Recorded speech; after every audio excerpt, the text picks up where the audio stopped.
Hello there, how you getting on? It's Jay here, and we have just wrapped up the first Iron Banner for Year 2 of Destiny 2, and I found it to be a little disappointing to say the least, which is such a shame because the last time I did a video on Destiny 2, it was just shortly after the release of Warmind, so it's been a while, a couple of months, and since then, Forsaken has dropped. It is excellent. I love it so far. So it's such a shame that my first video back has to be a negative one, but I feel like these are things that have to be said. Now, my love for the Iron Banner isn't a secret. In fact, I believe in the last Destiny 2 video I made, the exact words I used were, I live, breathe, and die the Iron Banner. The Iron Banner is very special to me. It's something near and dear to my heart, which is so unfortunate now that I do believe that it really isn't special anymore, that it has lost a lot of its shine. And before I get into why it was special in the first place, and while I don't feel like it is anymore, there are a couple of things I do want to bring up as well about this Iron Banner we just experienced. What I would like to do first is a little pretentious. It's something I learned from Stewie Griffin in Family Guy, of all places. It's called the compliment sandwich. I'm going to open with something nice, give a critique in the middle, and then I'll cap it with something nice at the end. Firstly, power level matters again. Thank you, Bungie. Power level advantages were of course disabled with the launch of Destiny 2, but that is no longer the case. Now, if you're a solo player or you're a casual player, you may find yourself at a little bit of a disadvantage, and believe me, I know from experience. All week long, every Guardian I came across was anywhere from 25 to 40 power levels above me, and even with simple things like DPS, you're just at that slightest bit of a disadvantage, and this might sound like a bad thing, but why I think it's such a good thing, and just speaking from my own experience, was over the course of Destiny 1, that was what pushed me to become better at competitive multiplayer. It forced me to think outside the box a little more, it caused me to adapt and change up my playstyle, different loadouts. If you played Iron Banner this week and you were underleveled and you didn't like it, just keep at it. And don't just accept the fact that because someone's at a higher power level that they are going to instantly mop the floor with you. Try flanking with them, look at what weapons people are using, try switch things up. Believe me, you will have so much fun because there is nothing more satisfying than annihilating someone who is 30 power levels above you. Now onto the criticism. Bungie, I'm going to cheat a little and give you two in a row here. Just think of this as the half pounder of compliment sandwiches. Firstly, Iron Banner control. I don't like it. I know it hasn't been around for very long, and I actually feel kind of guilty saying that because when the very first Iron Banner of Destiny 2 came around, in its immediate aftermath, one of the suggestions I had was that Iron Banner should have a game mode completely unique to itself, and it does now, but the problem I have with it is Control is my favourite game mode in all of Destiny, and there's a certain ebb and flow to it I like, and going for a power play should be like this high risk, high reward strategy, not the entire point of the game, so it just becomes chaotic with people mindlessly running around all the zones, practically doing laps of the map, just trying to cap everything, and honestly, I don't have fun while playing it, and I'll actually pass it off to you guys in the comments. Do you enjoy Iron Banner control? Because I don't. Maybe I need more time with it, maybe a new meta needs to emerge, but right now I just kind of wish Iron Banner would go back to regular control. Secondly, the matchmaking was atrocious at points. Beyond frustrating, and for those of you who think I am referring to solo players getting put against full fire teams of 6, I'm not directly referring to that. I will admit that was annoying, but I was able to give that a pass almost because this Iron Banner dropped so soon after the raid and people are still trying to get their power level up from that. 2 of the weekly bounties from the Iron Banner gave powerful gear, so it only made sense that if you had 5 friends who played Destiny, you would all go into the Iron Banner, curb stomp people, collect those bounties, and then you get your power level up more to do some more raiding. I'm okay with that. That will pass with time. But what I'm referring to is constantly being thrown into matches that are already in progress. The Mercy rule should have been activated long before I had a chance to even spawn into the map, and even then it goes on for a few minutes after that. And in the most egregious example, which you should see on your screen right about now, myself and one poor other soul got lumped against 6 other people. At no point in the match did anyone else join our fire team, and the Mercy rule took, I think it was 9 minutes to kick in, and I'm someone who can only play this game every now and then. Sometimes when I come home from work, I only have time to do 3 or 4 Iron Banner matches before I have to call it a day. I can accept the fact if I don't have time to complete the bounties, but it makes me not want to play at all when that is what you're coming up against. That is something that has to change before the next Iron Banner rolls around.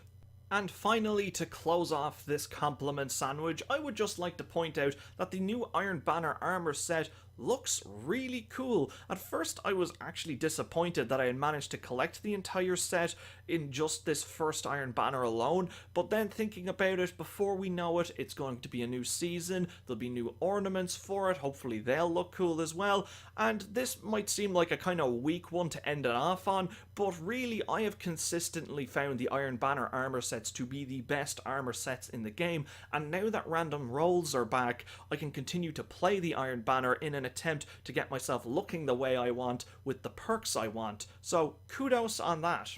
Now that I've gotten that off my chest, onto the title of this video. Why isn't the Iron Banner special anymore? Why was it special in the first place? Well, if you'll allow me to regale you with a tale, when Vanilla Destiny dropped, I could not hit the max light level, and the same applied to the Dark Below when that dropped, and the reason for that was that the only way to get the materials or weapons and armor you needed to reach max light level was by either doing the Nightfalls or by doing the raid.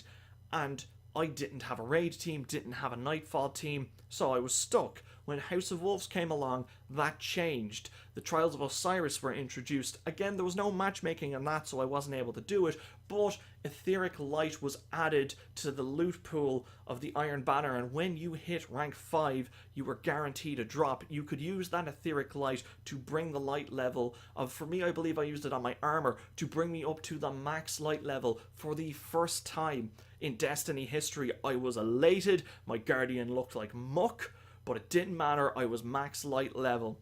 Going forward for the rest of Destiny 1, that was how I would hit max light level. I would grind out the Iron Banner, and by the end, when you hit rank 3 and when you hit rank 5, you were given your drops. This would help you get your light level up. Brilliant. Now, we're at Destiny 2. At the beginning of that game, you were just given powerful gear for practically doing anything. I hit the max power cap in stupid time for someone who plays the game the way I do, and it wasn't really until Warmind where things started to change. That slow crawl back to max power level started to rear its beautiful head again, and with Forsaken it's in full swing, so you would think Iron Banner would shine again, but unfortunately, there's so many sources of powerful gear, it's just another activity now. You've got your daily Gambit drop, you've got your weekly Gambit powerful gear, weekly Heroic Story playlist, daily Heroic Strike, weekly Heroic Strike, flashpoints, daily heroics, doing bounties for Ikora. The Drifter has a bounty that gives you powerful gear. The Petra has a bounty that gives you powerful gear. You've got your clan engrams. Like, I'm sure I'm missing some. So Iron Banner really doesn't have anything of note now. And I am speaking purely from a solo and casual perspective now, but like, I can miss the Iron Banner anytime it crops up, and it won't have any major effect on me, because pretty much every day when I boot up, there are sources of powerful gear for me. And so even then, not only is the Iron Banner, but kind of the chase for powerful gear seems to be not as important to me, because I know I can just go and pursue that gear anytime I want.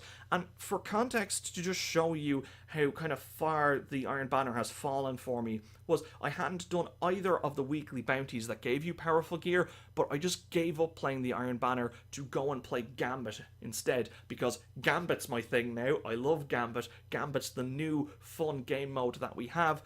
And after all this, maybe it's just a case that after over 4 years, the Iron Banner has just run its course, and it's time to move on to something else. That being said, I am by no stretch of the imagination saying that Bungie should abandon the Iron Banner, but a suggestion I would have for them is they've postponed Trials of the Nine for the time being while they work on it, and in the past they have postponed the faction rallies. And you know what, let the Iron Banner run for the rest of this season, maybe it'll turn around, but if things are still the same by the end of the season, don't be afraid to delay it. Again, I know it's on your roadmap and you've promised it, that you don't, to everyone, so you don't have to have bought any of the expansions to play in the Iron Banner. But at the same time, if it's just going to be this weak activity and you're going to see people kind of play it less and less and the player count's going to drop out of it, for me personally, if by the end of the season things haven't improved, give it a break for a couple of months, try to rework it, come up with something, and, let's bring Iron Banner back. Let's make Iron Banner great again, guys. So if you have any ideas on how to improve the Iron Banner, feel free to leave them in the comments section below, or more importantly, go let the Bungie community managers know over on their respective social media pages. Anyway, that'll be it for this video. Now, I know some of you have subscribed to this channel off the back of previous Destiny 2 videos that I've done, and I do apologize that they've been so infrequent and the gaps between them have been so long, but honestly, the reason for that is a lot of times where I get an idea for a video, I can look at other YouTubers who would be more experienced than myself and they can produce the exact same videos faster and at a better quality, and I don't want to be just regurgitating what other people are saying. Now, that being said, I do have an idea for some videos that may be similar to what other people have been doing, but I have kind of a unique slant on how to put them as a solo player, pretty much. I don't know if that is something that will intrigue you. If it is, feel free to hit that subscribe button and ring the notifications bell to be notified whenever I upload a video. Feel free to share this video with anyone you know that plays Destiny. Check out all my other content. I just recently started a Let's Play of the Spider-Man PS4 game. Anyway, guys, follow me on Twitter. Link to that will be in the description. I'll see you all in the next video. Cheers.